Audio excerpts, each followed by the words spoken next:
Hey everybody, the reality behind the scenes show that you love is back. We're going to catch up with Sabby and all your favorites right here on Breaking Ground Reloaded on AFTERBUZZ TV. You're tuning into the destination for TV superfan discussion, AFTERBUZZ TV. And now, let the buzz begin. Yes, that familiar music that we've been missing so much. Welcome back, everybody. Welcome back to Come With Us, come dive back into the pool. Let's dip our toes back into the water of Breaking Ground. Let's dive away. We got a special 1 hour, one time only Breaking Ground Reloaded. I'm assuming Breaking Ground Revolutions is coming up next. Yes. But I'm Bill Hanstock, your host. You can find me on Twitter at Sundown Motel. Wow. I'm very yours. I switched sides on the desk, and now I'm extremely flummoxed for absolutely no reason. No reason whatsoever. With us, as always, on Breaking Ground is Brandon Taylor. It's been a little while since I've done anything. Yeah, did you notice we AFTERBUZZ? repainted the studio? Yeah, it's a little different. Yeah. It looks different than the last time I was here. Find me at CWFH Training on Twitter. And next to Brandon is Mark Donica. Hi, everybody. I'm Mark Donica. The internet's Mark Donica. You can find me on Twitter at Mark Donica. I'm also wearing, because we talked about him a little bit, our Solomon Krang shirt that you can get on NXT.Spreadshirt. He's an unstoppable machine who went to the main roster. Yep. What you should do is every time you're on that end of the table, you should change it back to Soapbox Mark. So change it to Soapbox Mark? Yeah, maybe. Yeah. I'll get 2 Twitter accounts and just confuse everybody just switch it back and forth every week. It's fine. God. People will catch on. Do you guys think that Breaking Ground is going to be coming back for more episodes, like for a full second season? Or do you think this is going to probably be the last that we see of Breaking Ground for a while? I think this was testing the grounds. This was testing the Breaking Grounds. Yes. Whether or not we're going to get a second season. There were rumors that they had already started shooting a second season, but it might have just been for this. Right. Which surprised. It was a full hour, but I think we will. But now with the brand split and the implications that it means to the NXT roster, it may just be too fast to focus on particular folks down at NXT. Let's not pretend it's not incredibly busy as it is. Sure. Multiplying everything by exponential numbers, and now it's just going to be even harder to nail down camera guys to record everything, and it's going to be seemingly impossible, but sort of from where I'm sitting, I don't know what the criterion is as far as success. How do you measure the success of this show so that you know for sure whether or not you're going to do another season? Yeah. Like how do you measure it? Right. Like with most shows, it's ratings. Well, that was easy. It's got great ratings. This is a network. How do you measure that? And also, if NXT functions perfectly, you're not going to be having characters sticking around for season upon season. Like Carmella is probably the closest you're going to get for the first 2 seasons. True. Bailey. But then you have, but then you also do have that built-in storyline of Bailey and Carmella splitting at some point when one gets called up to the main roster and presumably one doesn't. And also the bit with Carmella and Big Cass this episode and all of those implications. I think you can measure the success with how well this talent gets received on the main roster. Like Baron Corbin was received with open arms at the Andre the Giant Battle Royal, and then the night subsequently on Raw. Is it because of this? Is Breaking Ground the reason that these talents are doing so well on the main roster, or is it because of NXT? I think the ultimate test is not in Baron Corbin. I was going to say it's in Solomon Krang. No, is in Apollo Crews, because Apollo Crews had such a short time on NXT, didn't win any championships, but was still highly acclaimed enough with his performance, and getting to know how great of a guy he is through Breaking Ground might have made him that much more of a personality to accept on the main roster. At the same time, I would argue that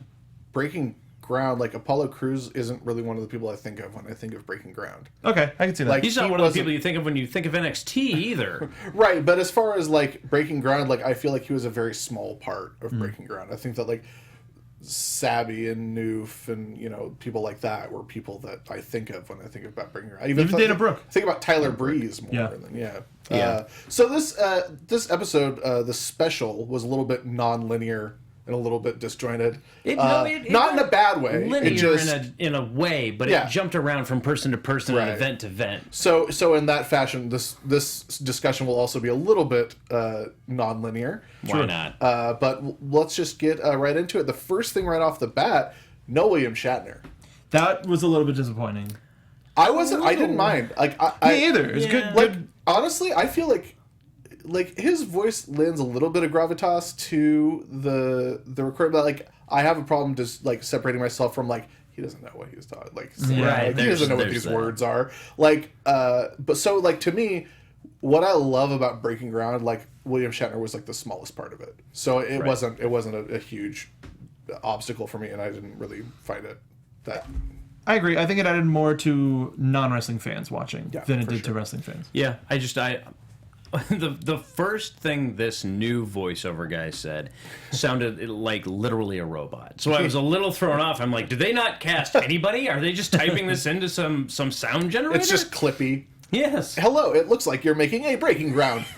Would you like me to reload it? Sure, Clippy. Hey. Let's save some money together. Monsterful.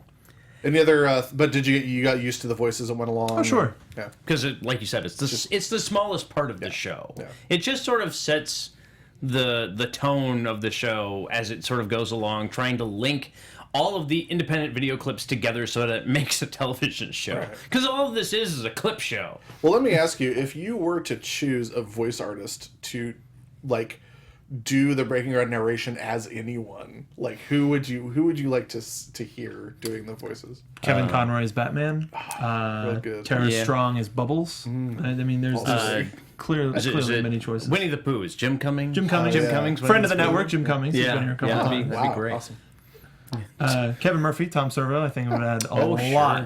sure. A lot to it. Can we get him in here? Nah, Yeah, maybe. just Let's bring him. see. It's fine. Just If he's one. around. We met up with basically. It started with the whole special was WrestleMania weekend, and everything having to do with NXT and the Performance Center revolving around WrestleMania weekend. For a lot of people, it was their very first WrestleMania. For some people, it was their first WrestleMania performing. For people like Baron Corbin, it was their first WrestleMania being in WrestleMania and winning a match. Yeah. But we got to meet up with. We saw the tapings at the WrestleMania Access. We got to catch up with Aaliyah because as she has been rechristened in the first season of Breaking Ground, as we saw, and we saw her match here a few weeks ago on the NXT after show. We were really impressed by Aaliyah and how far she's come and how good she is already. And also how much stayed the same, personally. I'm surprised that they kept the music after making such a big stink about it.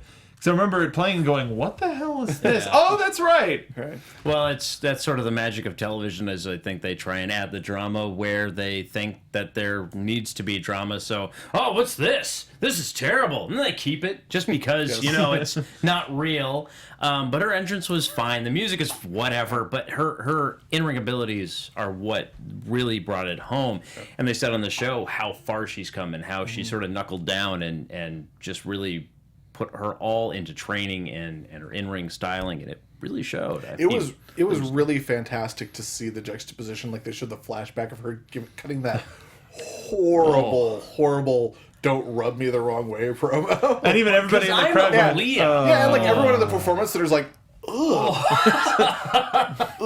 Just make your face hurt. It's like it's like people responding to Einhorn in Ace Ventura. Like, It's like the senator in the first X-Men movie when Toad eats the bird, and it's like the most over the top reaction anyone's ever given to anything on screen. Like, it's like you're gonna need. That's the best take, all right.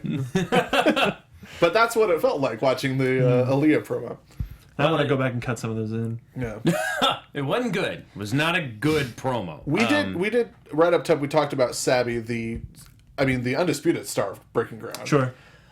Because he's got that star quality. Yeah, so they're trying to push him to try and make him a part of everything, and it's not hard to see why. He's chiseled out of granite. He drives a Maserati. Okay, fine. We got to see him where he's at now. He's supposedly made a lot of progress, according to himself and the Breaking Ground. No, we didn't like. Don't he ever wasn't. quote the person who supposedly made a lot of progress. He made a lot of progress. Sabatelli reports. Yeah. I'm way better now. Yeah, really. We don't know the source of this information, though.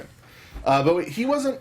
I was glad that they included him, even though he was, of all of these people that they showed, probably like the least involved with that WrestleMania weekend. Yeah. And I actually got to see him at Access, and Did you see that dark match?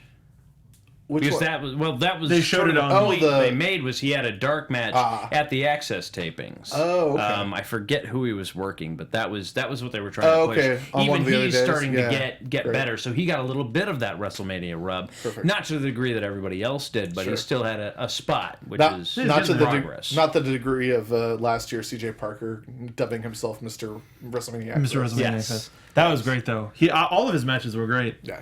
Wonderful He's human a being. great performer. Wonderful guy. He knows what he's doing. As is Sabatelli. I met him over the weekend too. Yeah. It's just super great. We did see. Who else did we see? It's no, just because the order was weird. Right.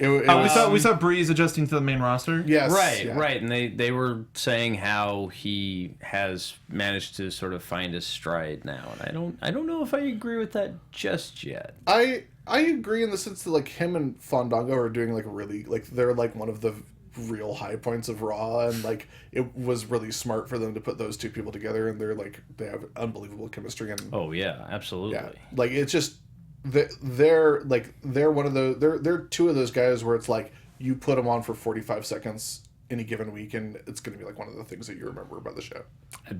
And that's what we like about Right. them. I just wish that translated to Right. other people who aren't us. Right.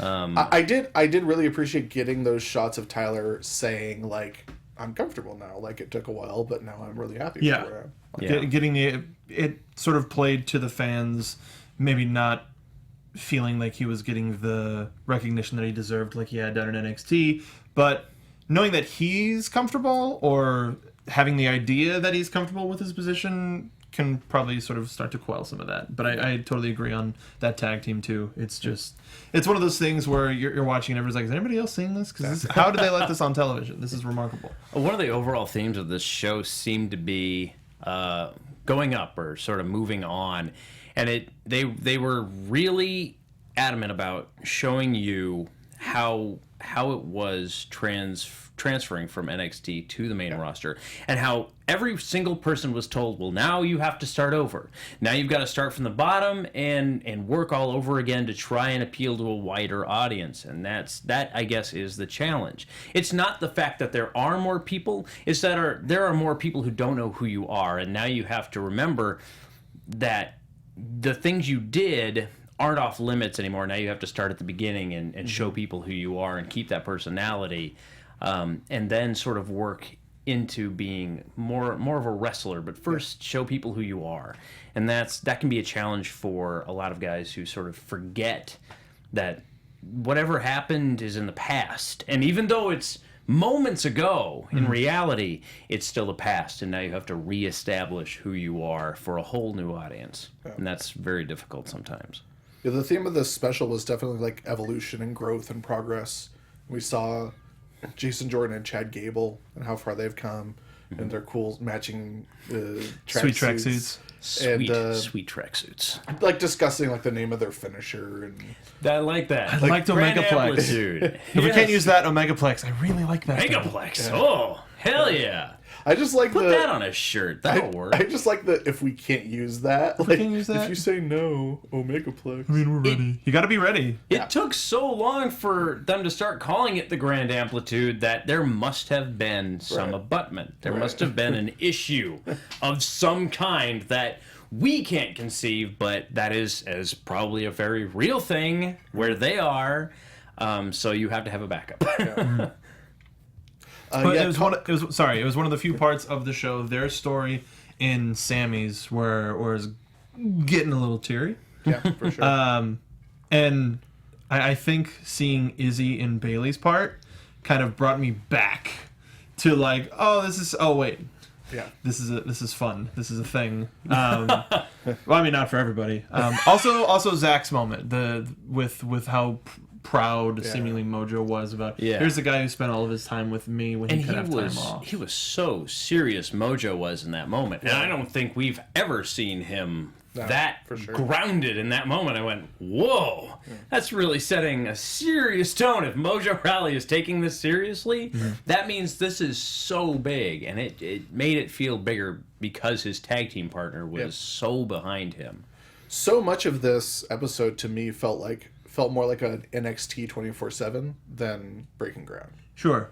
because there's just like all those gorgeous, alternate shots of everything, and so many more cameras and places, and also like seeing the segment about Zack Ryder, and it's sort of like it took me a few minutes to remember, like, oh yeah, he's part of the Hype Bros, because they started off with like the Zack Ryder stuff, and then they went to Mojo at the end of it, and I was like, oh yeah, okay.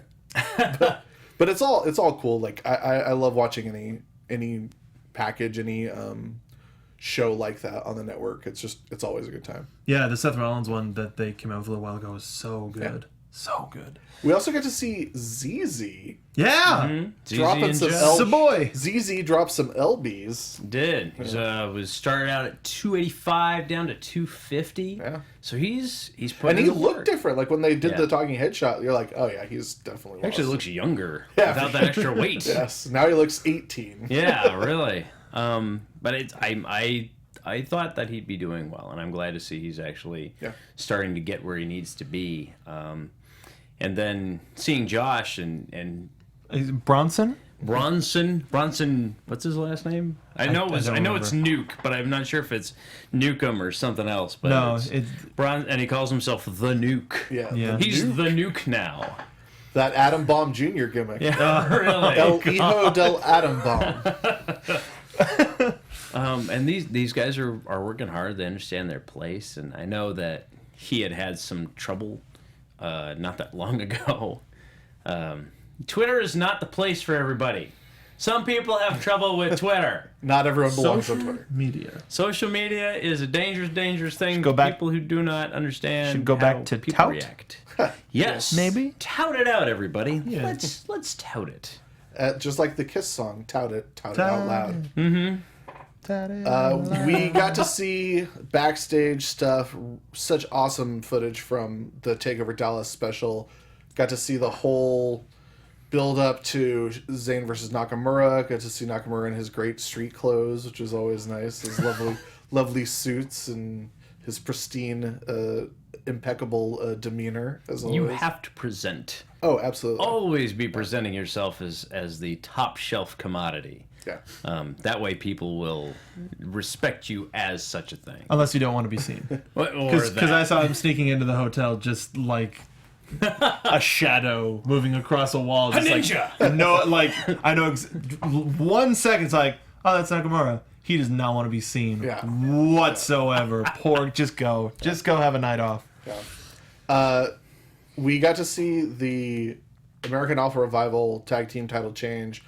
Got to see a segment of that, a clip of that amazing, very emotional promo, and then we got to see a shot of them giving the promo to the camera crew, which was just wonderful. Great stuff. That's one of the most emotionally honest promos I've seen in a long time given by anyone, and it's that incredible thing where two people really do want the best for each other, and they really are able to bring out the best in each other, and it's rewarded with the pinnacle of excellence in their field, which is NXT and the Tag Team Championships.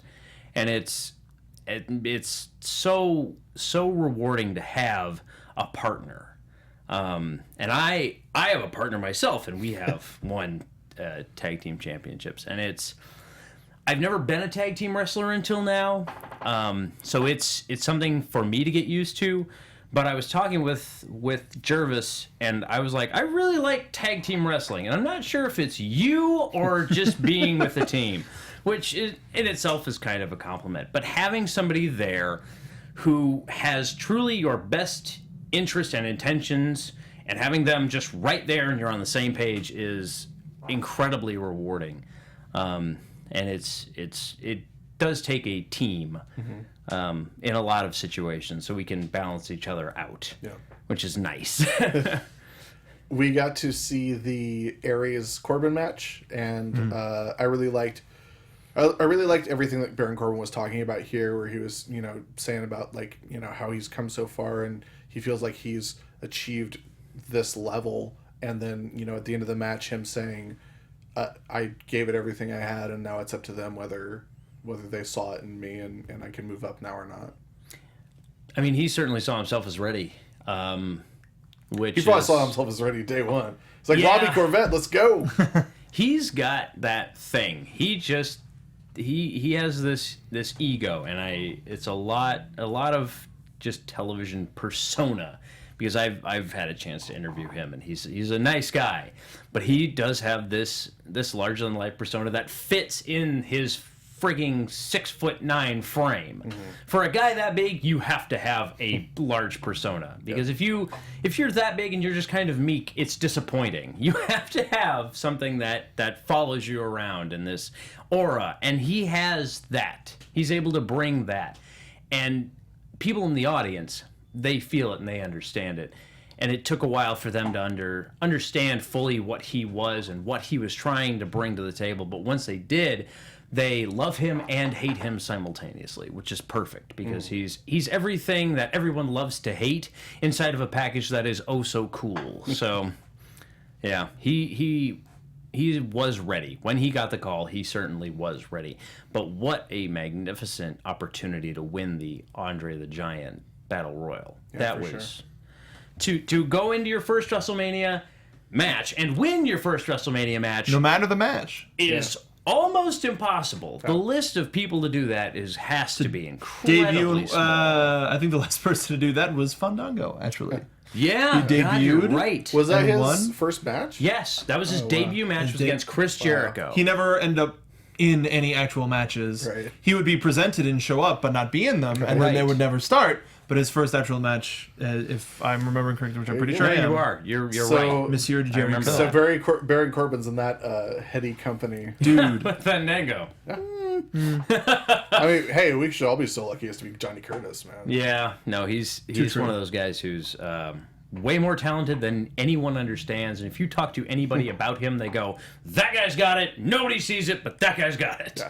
Mark, did you watch him and Tyler Breeze playing bad dudes on Up Up Down Down? I saw it and I was like, "This sounds amazing. I really want to watch it." It really was. Just came across it on a bad day. It was, Okay. it was really incredible. Okay, I It's gotta like, you got to watch it all the way to the end though, because Fandango has an amazing freak out. It's like Does really And- wonderful. But while you're talking about it, happy birthday to Up Up Down Down, as well as right. Bailey today, both sharing birthdays. One a channel, one a human person. Maybe they'll have her on. I don't know. Again? Why not? Were you looking through Facebook today and you're like, who has a birthday? It's Bailey! Damn it!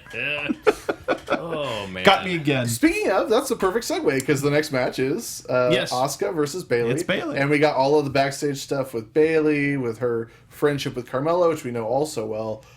We got to see her warming up. We got to see the awesome match. I finally got to see the footage of that Izzy meltdown. Yeah. that I was Yeah. sitting just a row behind. You were too as well, right? No, I was on the floor. Oh, okay. Ooh. Yeah.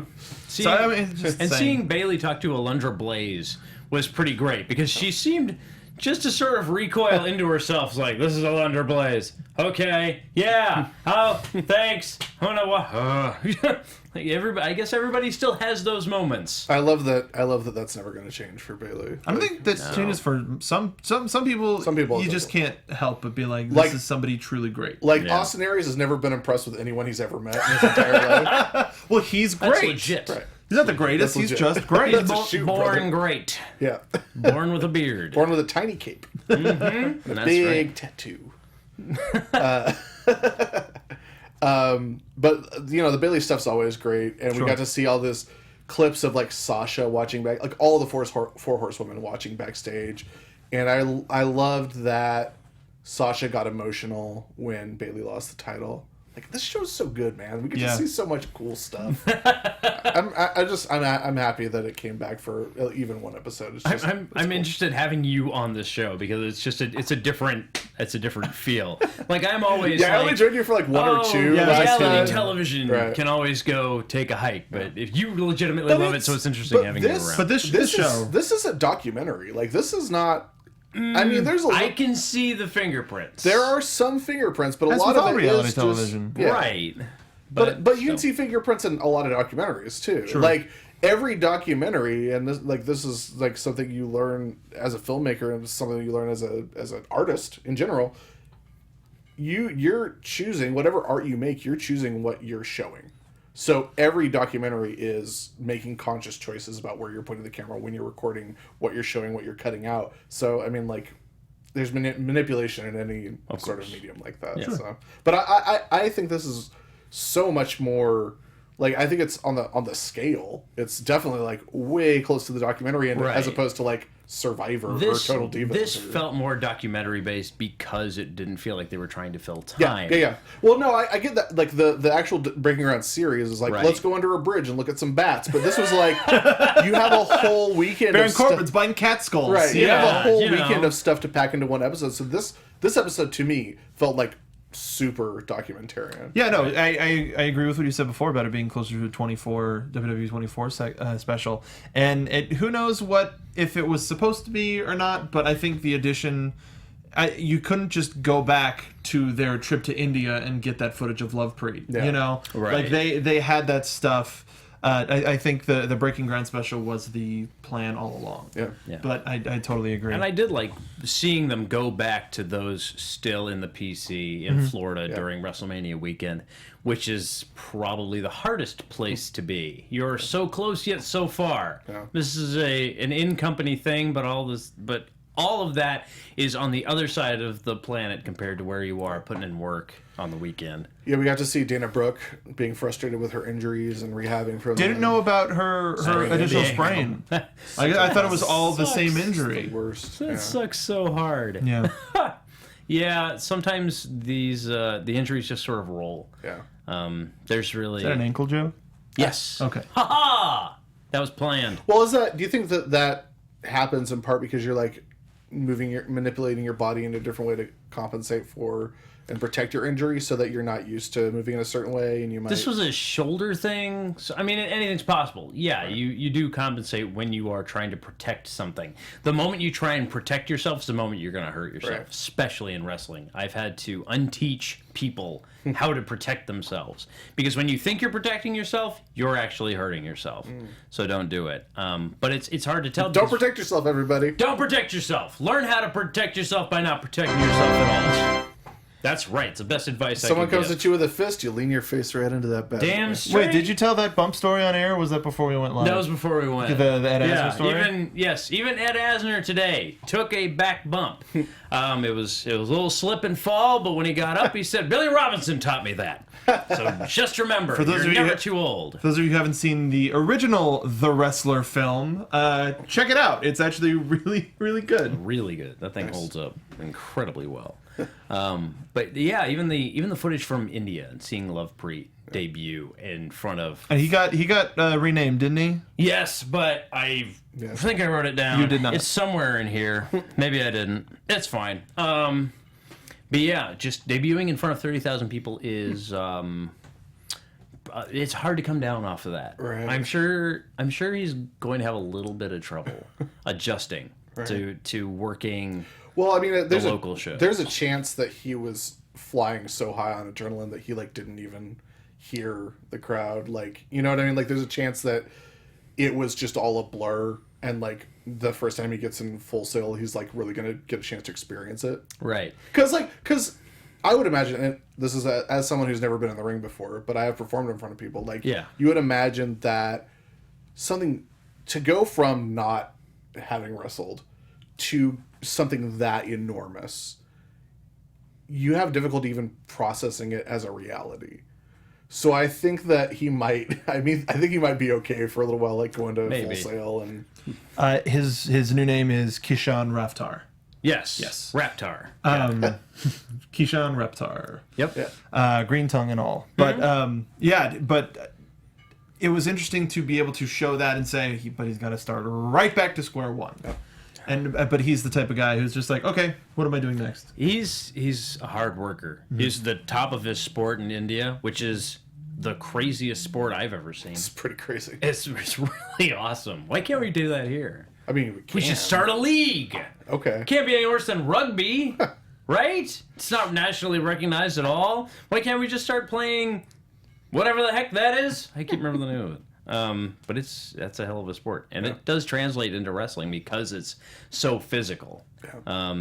So I think he's had a little bit easier of a road just because of the way he's transitioned and where he comes from and where he is now. But his popularity in India has not waned in the slightest, it seems. No. Even with a name change, 30,000 people were still all there for him. And people in India are wild about wrestling. Like, we saw those crowds at Ring of King, and Hernandez at WrestleMania weekend was telling me about these stories about how, like, when he did a show with Great Khali in India, and there were like thousands of people who couldn't get into the building, who were just standing outside the building hoping to get to see Great Khali. Mm-hmm. Like, one of my friends, Ricardo Rodriguez, was the head trainer at Khali's school for a long time, and the class sizes are ridiculous. Yeah. Everybody wants to wrestle. They love it. And then when they had shows, they started with student shows, sold out, and then eventually just kept getting bigger and bigger venues, and it culminated in this absolutely sold out, like 50,000 seat open air thing. It was nuts. Just nuts. I want to get over there myself. It's so hilarious to, like, hear the stories about the Ring of King ratings. Have you ever heard about that? Where they're like, like 50 million people watched it, but it was that's such small ratings there that it, like, it didn't the most matter. Successful wrestling show that has ever been, but the least successful show in India. Yeah, for sure. Just that comparison makes it just insane. Yeah. Wow. Yeah. And it, like, it blows. India. Like, the next highest rating wrestling thing ever, it blows out of the water. Yeah. Like, and that's the comparison. That's how big that country is. It's crazy. Yeah. And how those people sort of are all on the same page. Like, it's wrestling is still the people's thing over there. Much like it used to be here, and it's starting to be again. Kind of everybody loves wrestling. Wrestling's a thing that translates all boundaries because of the fact that it doesn't use words. Yeah. The stories can translate to anybody, anywhere. It's a universal art. Absolutely. Sure. One of the most interesting things to me about, like, the universality of it, and, like, the it doesn't need words part. One of my friends is Holger Boschen, who's one of the German announcers for WWE, German commentators. Oh, good. And I was having a long conversation with him about, like, how do you call a match? Because he does the recording for some shows in Germany. He's like, the wrestling fans in Germany want us to use the American terminology as much as possible. Like, they want us to say clothesline, they want us to say Hurricane Rana, they want us to say lariat, like, they want us to say all of it. And I was like, that's so funny that wrestling nerds are wrestling nerds no matter what country you live in. Because it's like, if you are into Japanese wrestling, you're like, that's a sling blade, that's an oshigoroshi, like, you're gonna be a wrestling nerd no matter where you come from. Like, I think that's another great part of that universality of being a wrestling fan. and something that I think shows itself pretty well in not just the Breaking Ground series, but in this special as well, is seeing, I don't know how close and far it was from Lovepreet's segment, but seeing Sammy and Nakamura prepare for their match by not really preparing, just going like, let's just leave it all out there, and they spoke the language fluently together and made one of the greatest wrestling matches that there has ever been. I loved all of the shots of Triple H at the director's chair during that Shinsuke versus Zayn match, when he's like, that's pretty good when you're getting a holy ass chant during your entrance. Like, that's never a bad thing. Yeah. But I the thing that I loved the most, maybe my favorite moment in the episode, was the shot over Triple H's shoulder when they cut to hard cam close up of Shinsuke and he gives that wink to the camera. Yeah. Like, I loved that wink to start with, but like him, like, just like that, like, showing like this guy knows exactly where he is, exactly where the cameras are, and exactly who he's playing to and why at all times. Yeah. He is 100% everything a pro wrestler should be. He understands things. I'm not even sure how he understands. It's like a sixth sense. Like, some people, he's on another wavelength. Probably. Like, some people talk about having it, but that's being that's not. That's being full of. That's more than being born with it. That's more than Maybelline. Yes. That's more than all of it. Maybelline plus. Yes, exactly. But even still, seeing him get the coaching from Triple H about spend more time, have some fun on the stage, when the thing drops, and even seeing Triple H do like the little Shinsuke bit. He's trying to be Shinsuke, and she was like, "Don't take my gimmick." Like. him just producing everything that night. Like they showed him kind of walking in, and then they went through each match, and he was coaching everybody on each match. He produced to a degree every single match that night, and so you could see how busy he was. Yeah. He's not just standing back there going, well, "Let it happen." No, he's hands on. One of my favorite things from like Breaking Ground and WWE Network is Hunter like going through entrances with people, because he did it with Finn too. Like he did like he mocked the Finn entrance at one point too. Like, but I think the very first thing we got in this episode after like the aerial package of like Dallas was Hunter in the producers meeting at that big table and saying like, let's take a moment to appreciate what we've accomplished here. Like the only reason we didn't sell out the American Airlines arena is because we didn't have it. Like this is legit. Like NXT is kicking off WrestleMania weekend for the first time, and it's gonna be. The year before was that house show at in San Jose at the college. What I specifically noticed was he said last year it was just a live event. This year it's a pay-per-view. Yeah. Specifically referred to as a pay-per-view, and I think that's great that if that's the terminology that they're using for these. They tried so hard to change the vernacular there when they live special phased out pay-per-views, but a pay-per-view is a pay-per-view. You can't change the verbiage, because it's like anything that's sort of outdated, but you still call it that, right? You know. But I think that for the wrestlers there, especially the ones who like grew up being wrestling fans, like, hearing it referred to by your boss as a pay-per-view has got to be like a huge deal. Yeah. And watching that first meeting was great, but for some reason the meeting that wrapped up the takeover was I think better. Oh yeah. Because that was literally, that's a locker room after a show. Because even weirdly enough, even sitting in my living room at home, as everyone was clapping, even I went, "Oh wait, I'm not actually in that locker room." That's not. I believe it 100%. Now that's an accomplishment of documentary filmmaking. Yes. And that was it's like I'm Ryan there. Katz. That was Ryan Katz's camera, and I'm like, we're in the locker room, we're watching H speak, and now we're done. Oh, good. You're literally standing next to Ryan. Right. It's like, oh, he can't clap, so I'll just. I think the post takeover stuff in here is like the stuff that is going to stay with people. Like that meeting was amazing. Dawson cutting a gigantic piece of cake for Shinsuke Nakamura. like a rock. That's how we do it in America, boy. Welcome to America. And just like that spontaneous moment of like who's going to eat the first piece, and then people start chanting for Shinsuke, like, and then he like walks up like still in character. He's pretty sheepish. Like, you see him back there, and he's I think he's just kind of something that lets energy speak through him, but he himself is just sort of quiet and humble.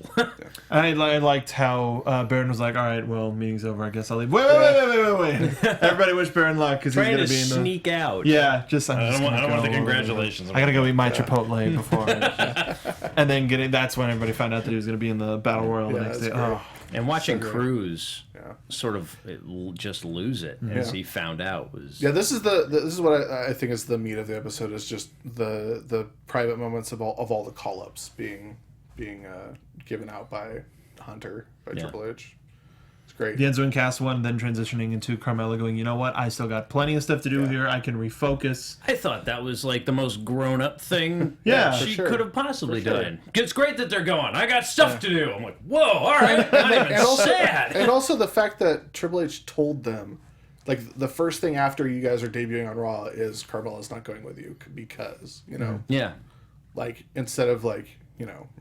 And also that meeting that opened up the episode, like, some people are getting call-ups. We're pretty sure who it's going to be. We're not going to tell any of them. No, that's what you have to do. Yeah, you can't give anybody good news when they have a job to do. Right. Let them freak out after. I absolutely loved the whole everything with Enzo and Cass, like Cass shaking his hand and like not understanding it first. He's like I didn't wrestle tonight, and then she's like, hey, great job tonight. Triple H being like, it's the best match I've ever seen you in. Boo. And then Zayn congratulating Cruz was great.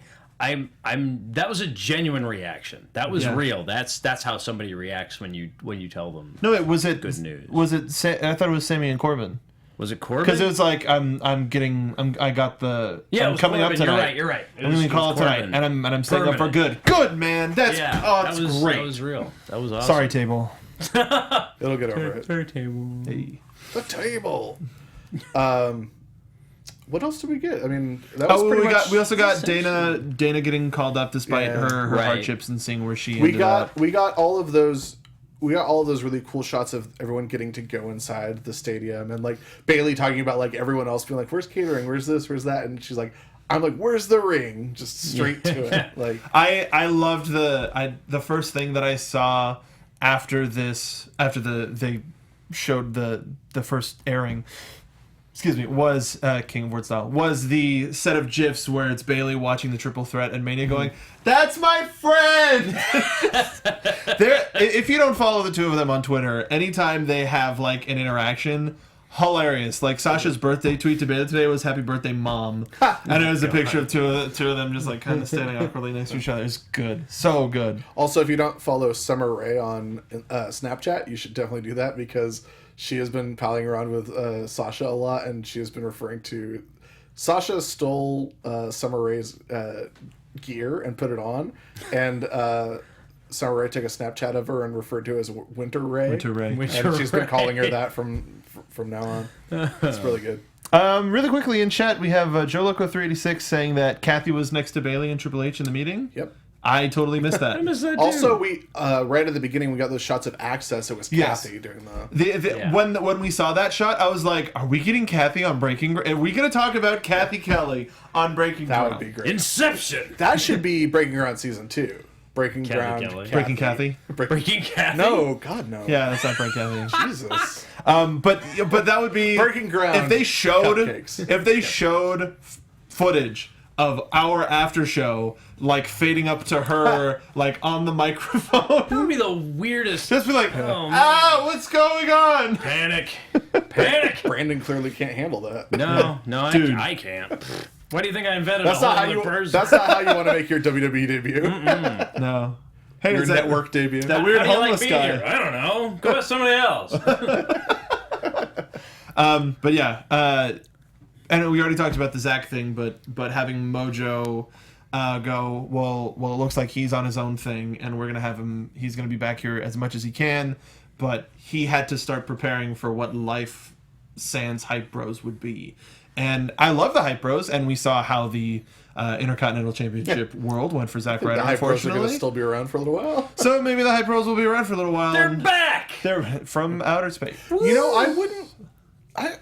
I wouldn't be too surprised if Mojo gets a call up, because then was you sort could of put the my- Hype Bros together on the main That was roster. my- I thought that was the idea. Yeah. Is Mojo was going to come up and help But Zach. it's just like all this speculation you hear about call-ups, like Mojo's the one name you don't hear, but he's probably like one of the most likely guys to Sure. come up. Yes, the golden retriever made man. Yes.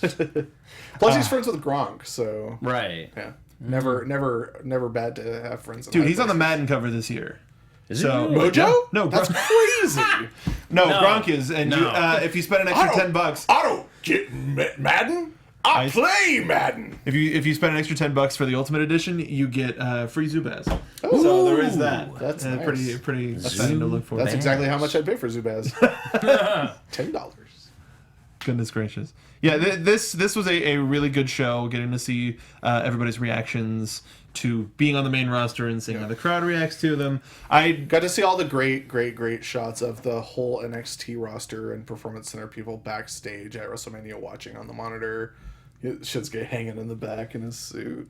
I'm actually kind of surprised that we saw them in the back, but we didn't see anything about the vaudevillains getting called Right. out the next night. We also didn't see anything about all of the NXT people who played Triple H's. Yeah, we saw a couple of them. Yeah. But It's like some of them start here, and it showed all of the soldiers, but they didn't have them take the masks off. And You know who I like just would love more than anything to have be like an ongoing character on Breaking Ground is Drake.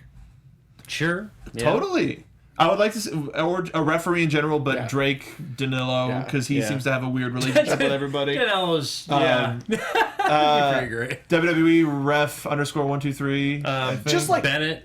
I think that's Right. Bennett. Yeah. Yeah. But just Drake's had the most amazing life, and he has the most wonderful attitude about the life he's led and the life that he's living now. And Yeah, he's very PMA. Yeah. And not to imply that he's plateaued, but I think he's at a good enough spot to where you wouldn't have too much drama with him. Just be like, no, I know. So I had a pretty good day again.